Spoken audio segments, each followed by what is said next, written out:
The Undercity smelled of rust and desperation. Elias Drake pulled his tattered hood lower as he navigated the cramped alleyways of Sector 17, where the Forgotten lived in the literal shadows of the gleaming towers above. His heart pounded against his ribcage.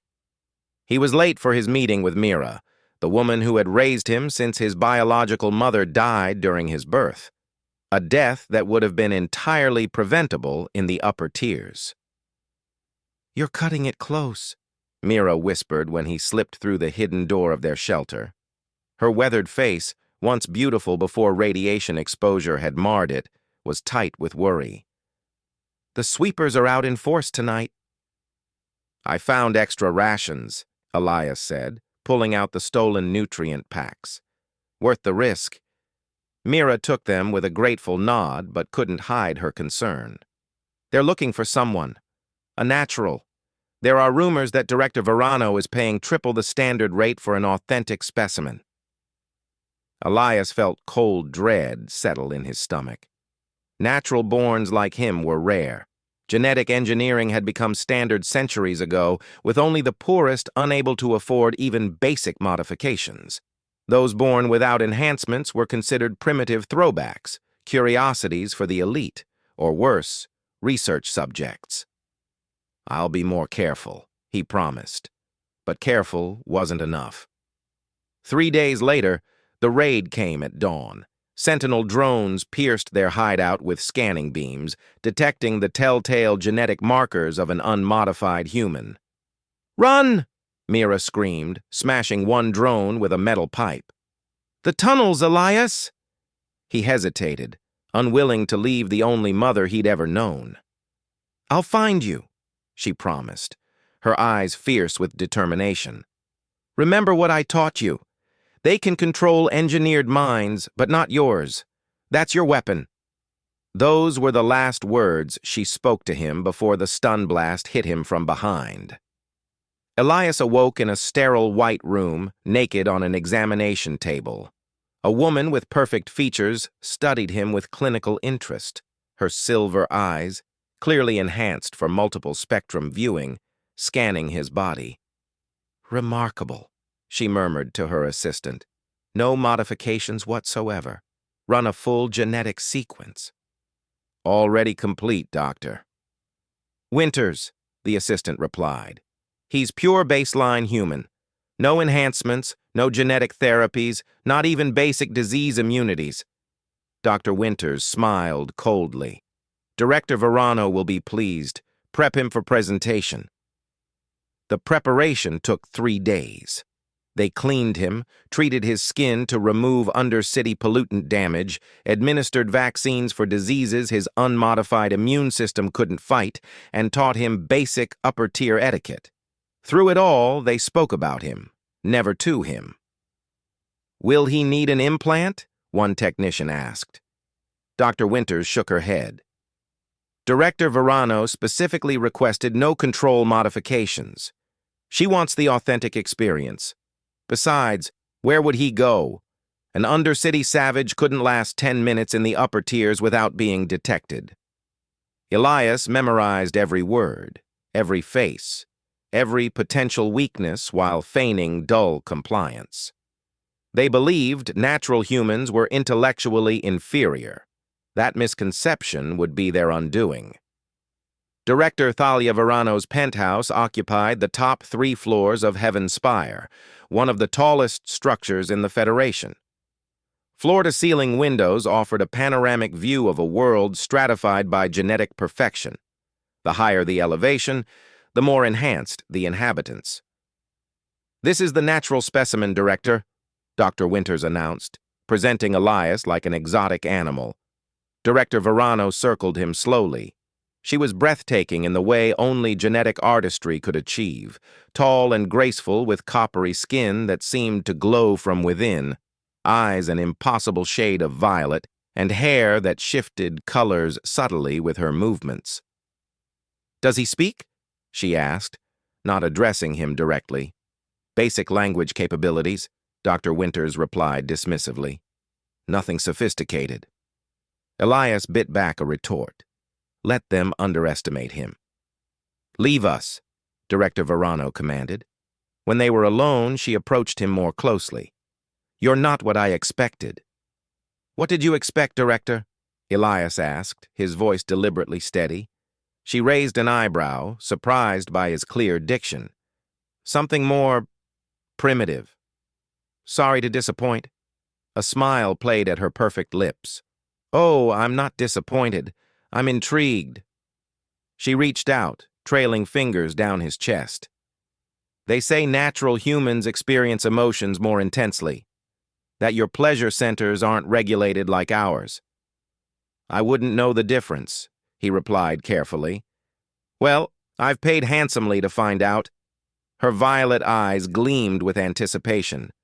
"You'll live here now. I'll provide for all your needs, and in return, I'll be your plaything," he finished. "Plaything, conversation piece, curiosity. See—" Call it what you will. She moved closer, her genetically enhanced perfume making his head swim. "But don't mistake this arrangement for equality. You're a fascinating acquisition, nothing more." Elias nodded submissively, hiding his thoughts behind a careful mask.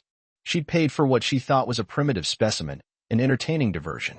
What she'd actually purchased was the beginning of her society's unraveling. As Director Verano sealed their arrangement with a possessive kiss, Elias made his own private vow. He would use their arrogance against them. Starting with this woman who thought she owned him, he would plant the seeds of doubt, one elite mind at a time. The revolution wouldn't come with weapons or armies.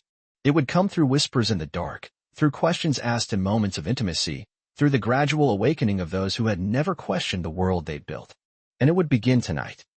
2 months into his captivity, Elias had learned the rhythms of the upper tiers. Director Verano displayed him at exclusive gatherings, where the genetically perfect elite regarded him with a mixture of fascination and revulsion. He was a curiosity, primitive yet oddly alluring in his natural imperfection. "And he's completely unmodified?"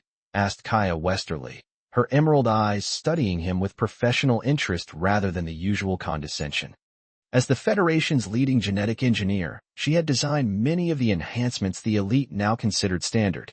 "Not a single alteration," Director Verano confirmed proudly, running her fingers possessively through Elias's dark hair. "Authentic baseline human." "Remarkable," Kaya murmured. The very pigmentation in his eyes, hazel with those amber flecks, you don't see that anymore. Elias met Kaya's gaze directly, breaking protocol. In that moment, he recognized something in her, not sympathy exactly, but curiosity that went beyond scientific interest. Later that evening, as guests departed, he overheard Kaya's proposition. "I'd like to borrow your natural," she said to Verano. "For my research." Director Verano laughed. "He's not a library book, Kaya. 3 days. My private retreat in the floating gardens.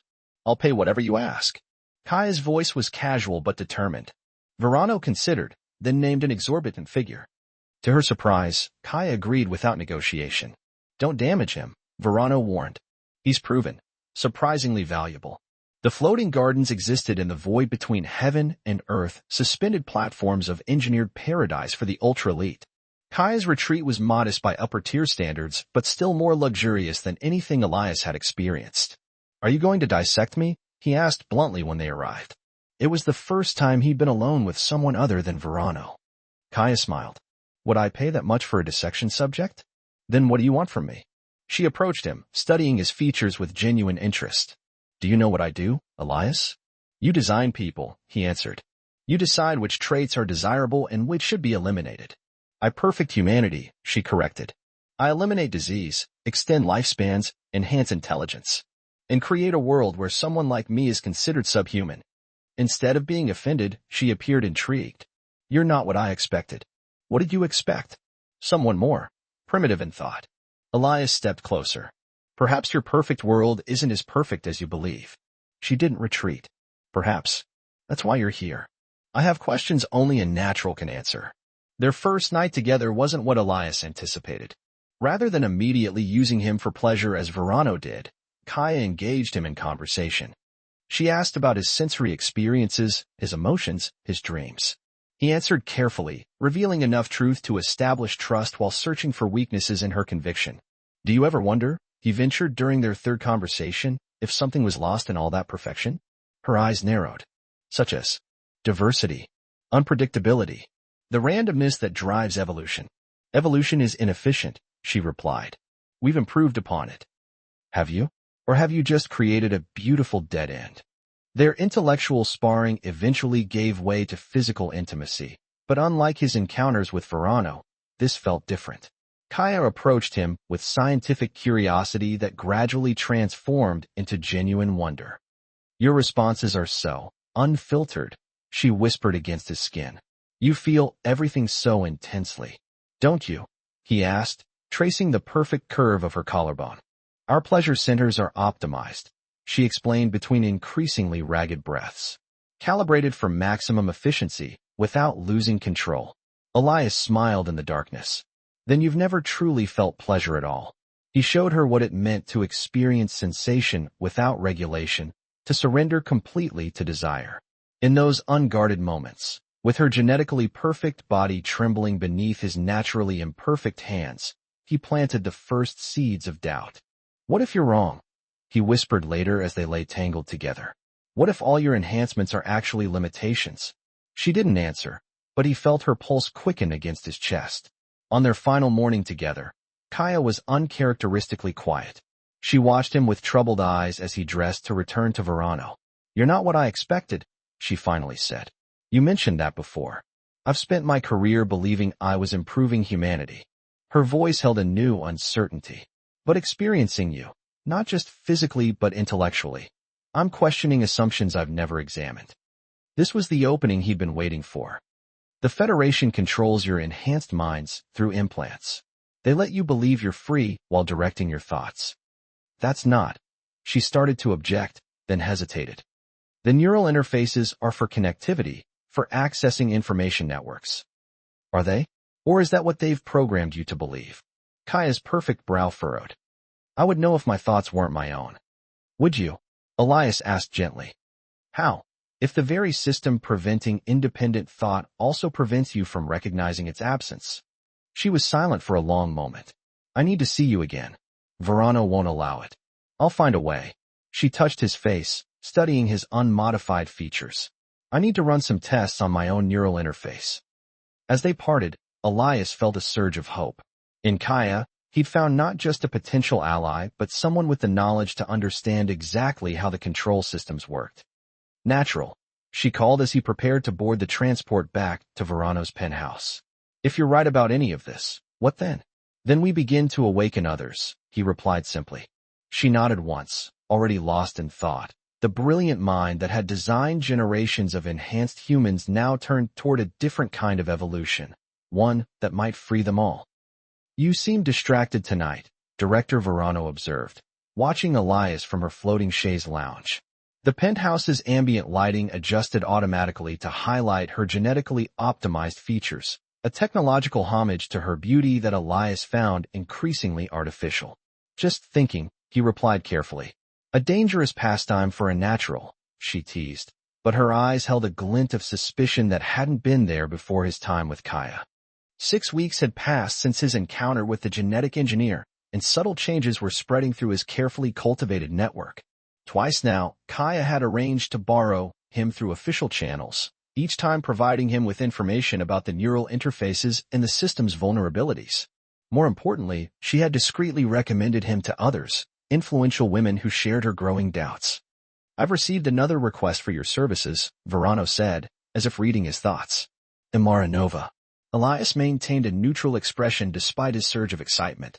Imara Nova was the security administrator for the Central Neural Network, the very system that monitored and subtly controlled the enhanced population. You're becoming quite popular, Verano continued, a dangerous edge in her voice. I'm beginning to wonder what makes these encounters so memorable. Perhaps they enjoy the novelty, he suggested. The experience of something unpredictable. She studied him for a long moment. Perhaps. See that it remains merely a novelty. I'd hate to think my acquisition harbors ambitions beyond his station. The security protocols in Imara Nova's residence made Verano's look primitive. Multiple biometric scanners verified his identity before he was permitted entry, and ornate but obvious surveillance devices tracked his every movement. Unlike the warmth of Kaya's retreat, Imara's home was sleek and minimalist, all clean lines and reflective surfaces, a physical manifestation of her ordered mind. Amara herself was equally imposing, tall with dark skin engineered to absorb and redirect light for optimal night vision, silver-white hair cropped short, and eyes modified to display system information via subtle color shifts. Even without Kaya's confirmation, Elias would have known she held significant power. "So you're the natural everyone's talking about," she said by way of greeting. Her voice was cool, analytical. "And you're the woman who watches everyone," he replied. Instead of being offended, she offered a small smile. "That's my job. I secure the network." "You control it," he corrected. "I protect it," she countered, "from corruption, from extremists, from chaos."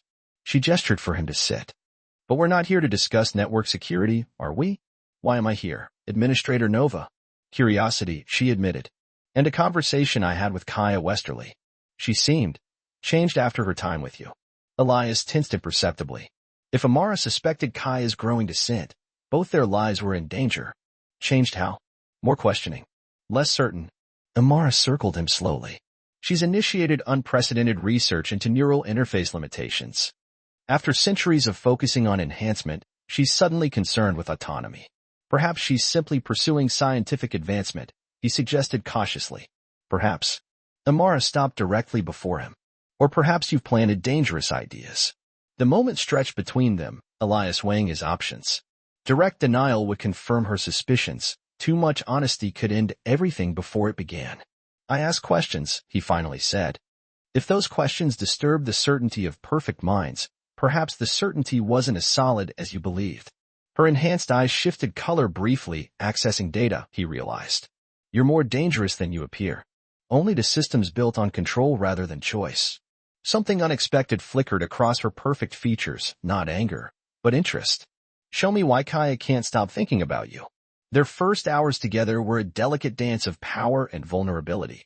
Amara approached intimacy like a tactical exercise, analyzing his responses, controlling the encounter with the same precision she applied to network security. But as the night progressed, Elias gradually guided her towards something her enhanced existence had never permitted: surrender.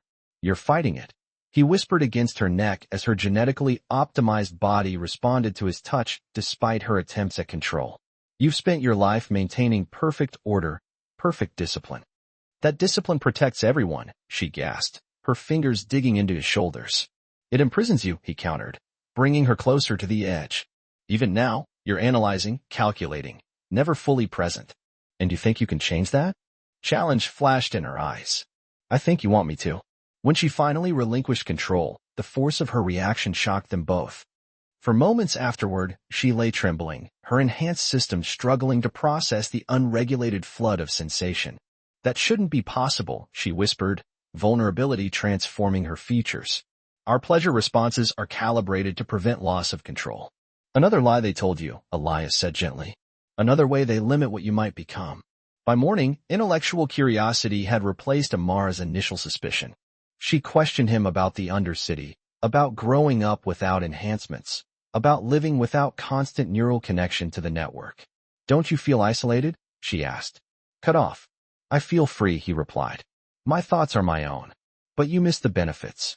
The knowledge, the connection, the surveillance, the subtle corrections when my thoughts stray into unapproved territories." She flinched slightly. "The system guides, it doesn't control. Then why does it require constant neural connection? Why not allow people to disconnect when they choose?" "Because." She hesitated. "Because continuity is essential for system stability." "For control," he corrected gently. Amara was silent for a long moment, her enhanced eyes shifting colors as she processed his words. And I'm not conceding your point, but if there were elements of control beyond what's publicly acknowledged, what would you propose instead?" "Choice," he said simply.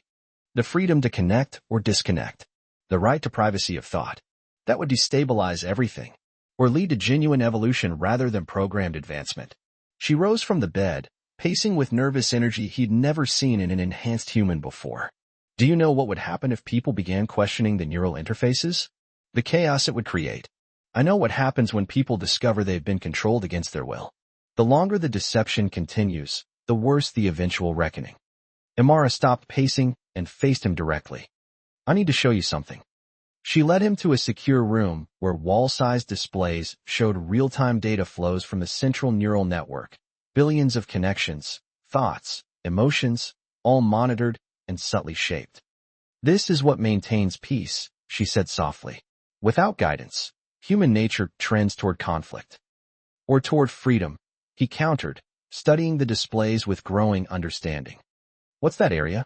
He pointed to a section where the data flows appeared different. Imara hesitated before answering. "Anomalies. Individuals whose neural patterns don't respond typically to guidance." "Resistors," he translated. "People fighting your control without even knowing why." "They're increasing," she admitted, "especially among those who've had contact with Kaya recently." Elias carefully kept his expression neutral, but inwardly, hope surged. It was working. The seeds were taking root. "I should report you," Imara said quietly. "You're a threat to stability. Yet you brought me here instead," he observed. "You show me the system." "What?"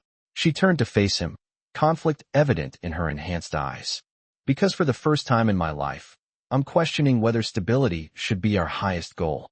As the morning light filtered through the smart glass windows, Elias recognized the moment for what it was, not just another convert, but a potential ally with access to the very heart of the control system. With Kaya's genetic knowledge and Amara's network access, the possibility of widespread awakening moved from theory to potential reality. "What happens now?" he asked softly. "Now," Amara said with newfound resolve, "you tell me everything about this quiet revolution you're planning." Counselor Vega Frost was the youngest member of the Federation's ruling council, a prodigy whose genetic optimizations for strategic thinking and charisma had made her ascension to power seemingly inevitable. Her request for Elias came as both opportunity and danger. "She's too close to the overseer," Imara warned during one of their clandestine meetings. "If she suspects anything, we'll all be reset." Being reset was the euphemism for having one's neural interface recalibrated, a process that erased rebellious thoughts while leaving technical knowledge intact.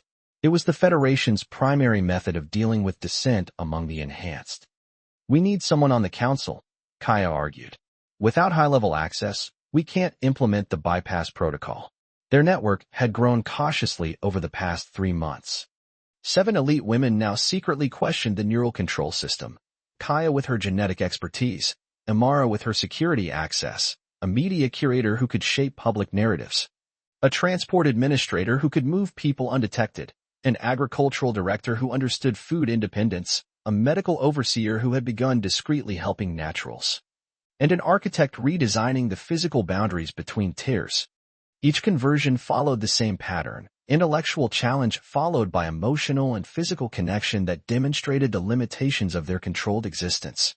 But Counselor Frost represented their riskiest target yet. "I'll proceed carefully," Elias promised. Kaya touched his arm, her expression troubled. "There's something else. Verano is asking questions. She's noticed changes in those who've spent time with you." "What kind of changes?" "Subtle ones. Decreased neural compliance rates. Unusual access requests. New research directions." "Has she connected them to me?" "Not yet, but she's observant. Be careful with Frost. We can't afford exposure now." Counselor Frost's private residence occupied an entire floating island, accessible only by authorized transport. Unlike the ostentatious displays of wealth common among the elite, her home was understated and functional, the environment of someone whose power was so secure it needed no visual reinforcement. Frost herself defied expectations. Where most enhanced humans displayed their perfection prominently, she appeared almost deliberately ordinary, average height, brown hair, features symmetrical but not strikingly beautiful. Only her eyes revealed her uniqueness, a deep violet that shifted to gold when she accessed data through her neural interface. "I was curious if you'd live up to the rumors," she said after dismissing her staff, her voice pleasant but revealing nothing. "What rumors would those be, Counselor?" Elias asked carefully. "That time with you changes people." She studied him with clinical interest. "That you offer something our enhanced existence lacks. Perhaps what I offer is simply a different perspective. Perspective can be dangerous." She gestured to a viewing platform overlooking the city below. "From here, I can see all levels of society, from the highest spires to the undercity where you were born. Do you know what maintains that order?" "Control," he answered honestly. She smiled slightly. "Exactly. Not equality, not freedom. Those are primitive concepts that lead to chaos. Control creates stability. Control serves those who wield it, he countered. Instead of taking offense, she seemed intrigued. Most naturals brought to the upper tiers are deferential to the point of obsequiousness. You're not what I expected. I hear that often. I imagine you do. She moved closer. I've reviewed your file. No neural interface, no enhancements, no genetic optimizations whatsoever. Yet you've managed to captivate some of our most brilliant minds. Director Verano is quite possessive of you. Kaya Westerly has requested you multiple times. Even Administrator Nova, who rarely shows interest in anything beyond security protocols, has made arrangements. Each name was delivered with perfect casualness, but Elias recognized the threat beneath. She was telling him she knew exactly who had spent time with him. Perhaps they enjoy the novelty, he suggested, echoing what he'd told Verano. Perhaps. She reached out, touching his face with cool fingers. Or perhaps you're more dangerous than you appear. Their first night together revealed Frost as unlike any of his previous companions. Where others had initially approached him with scientific curiosity or condescension, she engaged with him as an equal, a worthy adversary in a game whose rules only she knew. You're attempting to manipulate me, she observed as they lay together afterward. The question is why.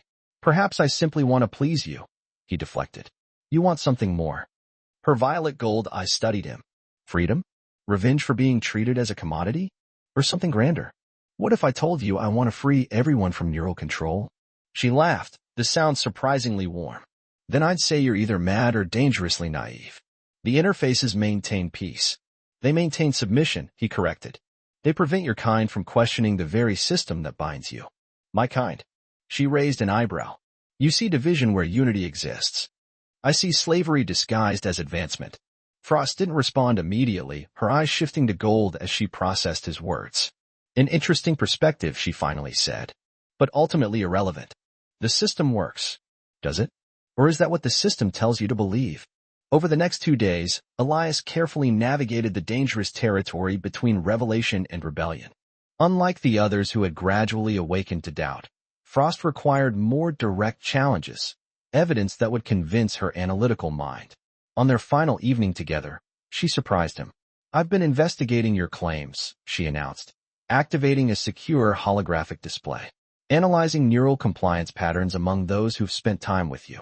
Elias tensed. This was the moment he'd feared, discovery that could end everything. The results are troubling, she continued. Kaya Westerly has been researching interface limitations. Imara Nova has accessed restricted security protocols. Others show similar anomalies. And what conclusion have you drawn? He asked carefully. That you've planted ideas. Her violet eyes met his. Ideas that have taken root. Or perhaps I've simply helped them see what was already there. Either way, you represent a threat to stability. She deactivated the display. The question is what to do about it. Will you report us? He asked directly. That would be the expected course of action, she agreed. Reset those who've been contaminated.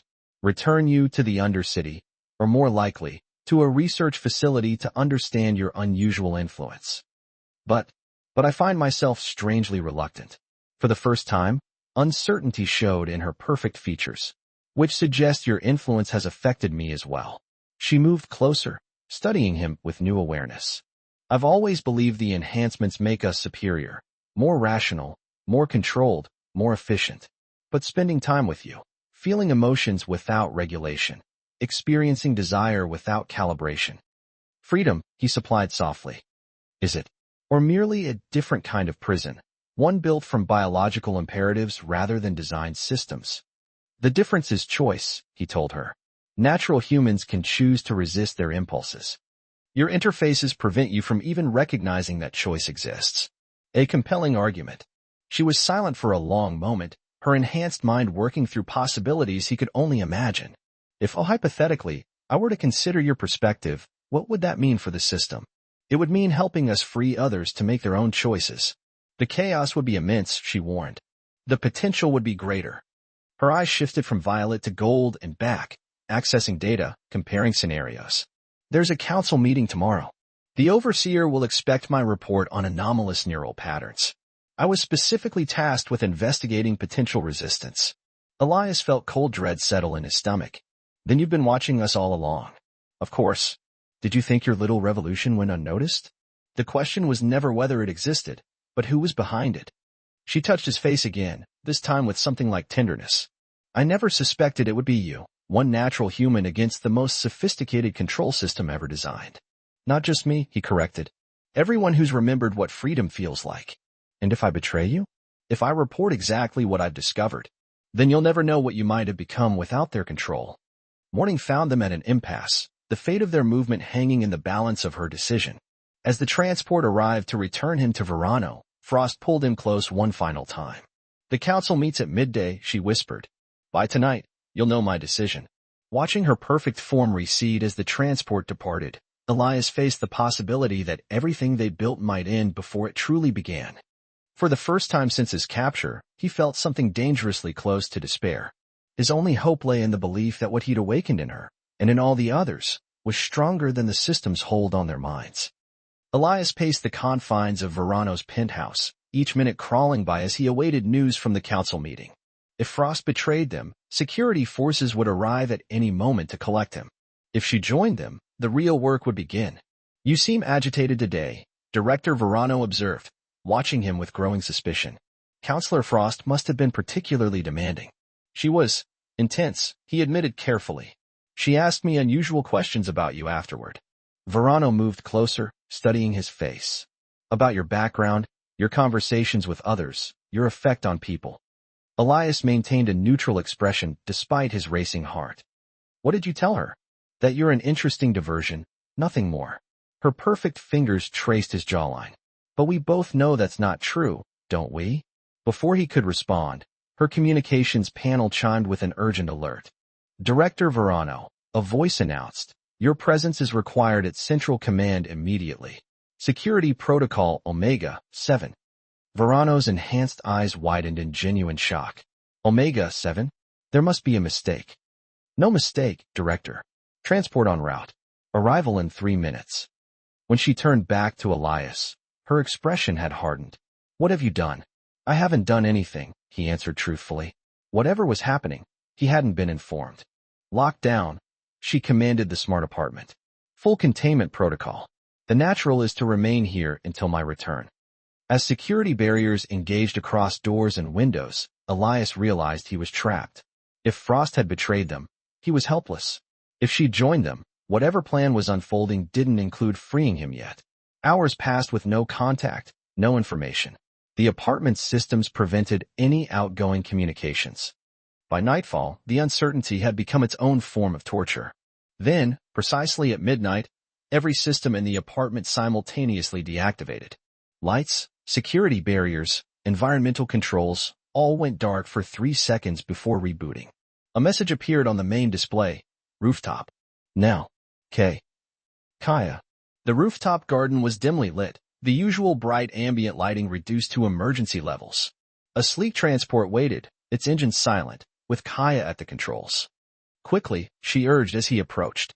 We don't have much time. What's happening? Where's Amara? What did Frost decide? All of it, Kaya said cryptically as the transport lifted off. She chose all of it. The transport joined an emergency response lane, bypassing normal traffic controls as they raced toward the central command spire. Frost didn't just decide to help us, Kaya explained as they flew. She decided to accelerate everything. She presented the council with evidence of neural interface vulnerabilities, actual code exploits Amara had discovered that could theoretically allow external control of enhanced humans. That wasn't our plan, Elias said, alarmed. We were working toward gradual awareness, not creating panic. Plans changed when the overseer revealed they already suspected resistance. They've been tracking neural anomalies for months. Frost realized our gradual approach would eventually be discovered and neutralized. So instead, she created a crisis the system couldn't ignore. The council initiated Omega 7, complete neural network shutdown for security verification. Elias stared at her in disbelief. The entire system is offline. For 12 hours. Every neural interface, every monitoring system, every control protocol, dormant while security teams search for non-existent exploits. And when they find nothing? Kaya's smile was triumphant. They'll find exactly what Frost told them to look for, because Amara planted it there. evidence of theoretical vulnerabilities that will require a complete system redesign. With safeguards this time, came another voice as the transport's cabin lights brightened slightly. Amara materialized from the shadows at the rear of the vehicle. Safeguards like mandatory disconnect periods. Like consent protocols for thought monitoring. Like choice. But the Council would never approve such changes, Elias objected. The Council isn't being asked, Amara replied. The vulnerability we discovered makes those changes the only logical solution. As security administrator, my recommendations for system security are automatically implemented. Elias absorbed the implications. So when the system comes back online, every enhanced human will experience true mental privacy for the first time since birth, Kaya finished. And once they've tasted that freedom, they'll never willingly give it up again. Central Command was chaos when they arrived, enhanced humans functioning without neural guidance, many for the first time in their lives. Some seemed disoriented. Others appeared exhilarated by the novelty of unregulated thought. Frost met them in a secure conference room where holographic displays showed the progression of the security sweep across the global neural network. You took an enormous risk, Elias said when they were alone. I ran the probabilities, she replied calmly. Your approach had a 12% chance of success over a 5-year timeline. Too slow, too easily detected. This approach has a 74% chance of creating permanent system change. And if it fails? Then we all get reset, she acknowledged. But I'll know I made the choice, not the system making it for me. The transformation in her was remarkable, the cool analytical strategist now infused with passionate conviction. Like the others before her, once she'd experienced true freedom, she couldn't return to comfortable control. The next 12 hours are critical, Frost continued. The medical team is ready to implement Kaya's neural interface modifications the moment the system reactivates. Every enhanced human will receive a choice protocol, a conscious decision whether to accept monitoring and guidance. How many will choose freedom? Elias wondered. Not all, she admitted. Some will prefer security over autonomy. But enough. And after? She looked directly at him, her violet eyes now permanently free of the gold data sheen. After, we build a different kind of society. One where natural and enhanced humans evolve together, where diversity is strength rather than deviation. You make it sound simple, he said skeptically. It won't be, Amara interjected, joining them with Kaya. There will be resistance from those who benefited from the old system. Director Verano has already called for your immediate detention. Which brings us to the next phase, Frost said. While the network is down, we need to find others like you, naturals with the ability to help the enhanced adjust to choice. Others like me? Elias repeated. I thought I was unique. Kaya smiled gently. You were never the only one, Elias. The Federation's genetic databases show thousands of natural-borns living in the Undercity, including one particular match you might find interesting. She activated a secure data tablet, displaying a genetic profile alongside a grainy surveillance image of a woman with familiar features. Elias felt the breath leave his body. Mira. She's alive. And leading her own resistance movement in Sector 19, Amara confirmed. We've already sent a team to bring her safely to the upper tiers. Dawn broke over a city in transformation. As they stood on the observation deck of Central Command, watching the first light illuminate the spires and depths alike, Elias felt something he'd almost forgotten, hope. What happens when the system comes back online? He asked Frost, who stood beside him watching the same view. Chaos, initially, she admitted. Freedom is messy. Some will reject it, some will abuse it, many will fear it. But eventually, balance. A natural evolution, he suggested. Yes. She turned to face him, no longer the cold counselor, but a woman awakened to her own humanity. You were right, you know. The control system didn't just limit us, it diminished us. We created perfect bodies and perfect minds, then prevented them from fully experiencing life. And now we learn what we can become without those limitations. She took his hand, the gesture symbolizing the new connection between natural and enhanced. Not separate kinds of humans, but humanity evolving together. Below them, the city began stirring to life, enhanced humans experiencing their first morning of true choice, natural humans emerging from hiding as the barriers between tiers temporarily dissolved in the confusion. Kaya joined them, her biomedical team having worked through the night preparing the system modifications. The network reactivates in 1 hour. Every interface will offer its user a choice, accept guidance, or maintain privacy. And Director Verano? Elias asked. Under observation, Amara replied, approaching with her security team. She won't interfere. As the moment of reactivation approached, they gathered in the central command hub where massive displays showed the global neural network ready to reinitialize. What had begun in the intimate confessions of a pleasure room was about to transform civilization itself. It was never about revolution.